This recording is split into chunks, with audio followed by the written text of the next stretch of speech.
Naghahanap ba kayo ng beach? Ngayon pa parating na ang summer?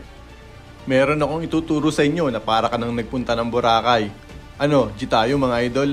Let's go!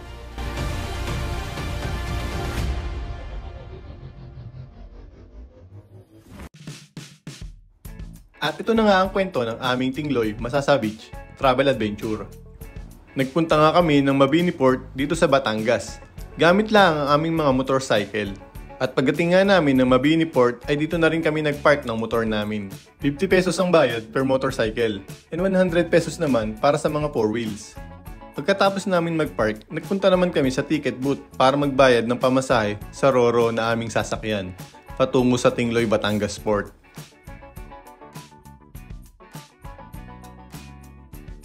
Bali 160 pesos per head ang pamasahe sa Roro at meron 50 pesos na environmental fee dito sa Mabini and 50 pesos ulit pagdating ng Tingloy. Halos nasa 30 to 40 minutes ang travel time via boat from Mabini Port to Tingloy Port. Ito nga pala ang itsura ng Roro na aming sasakyan mga idol. Malaki at super spacious ang loob nito. Dito pa nga lang sa boat ay talaga namang may enjoy mo na agad ng biyahe. Masarap lumanghap ng sariwang hangin at magandang pagmasdan ang kalawakan ng dagat. Sa ilang minuto na aming biyahe dito sa Roro ay mas na-enjoy ko talaga at mas pinili ko na manatili na lang dito sa may labas ng Roro. Tuwang-tuwa nga kami nang narating na namin ang Tingloy Port. Pagbaba nga namin ng Tingloy Port, need namin mag-register na aming mga pangalan. After namin mag-register, sumakay na kami ng tricycle going to mahabang buhangin Masasa Beach.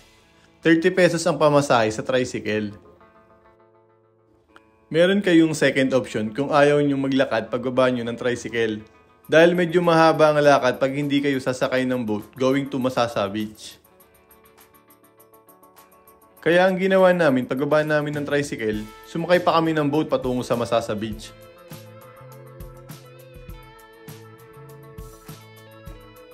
Advice ko lang sa inyo, sumakay na kayo ng bangka lalo na kung meron kayong mga dalang gamit para hindi na rin kayo magbitbit. Yan, shoutout kina kuya na sobrang sisipag at mababait na lokal dito sa Tingloy, Batangas. Hindi talaga kayo nila pababayaan at tutulungan kayo sa inyong mga gamit para buhatin. 5 minutes lang ay nakarating na agad kami dito sa Masasa Beach. Doon na mismo kayo niyan ibababa kung saan resort kayo mag-i-stay. At pagbaba namin ng bangka, konting lakad lang, andito na kami sa Mama G's Homestay. Dito kami mag-i-stay for overnight. Kaya itong Mama G's Homestay ang pinili namin kasi in between lang ito ng beach at lagoon. Madami din silang ino-offer na modern kubo. May 2 aircon rooms din sila dito na super linis na mura lang din mag-stay dahil 800 pesos lang per head, minimum at 5 packs per room. Masusulit mo na talaga ang lahat ng tourist attraction dito sa Masasa Beach. Ang price na yan for overnight stay na dito sa Mama G's Homestay at Masasa Beach. Kagandahan pa dito is magagamit yung lahat ng kanilang complete kitchen set, dining table, ref, and other utensils.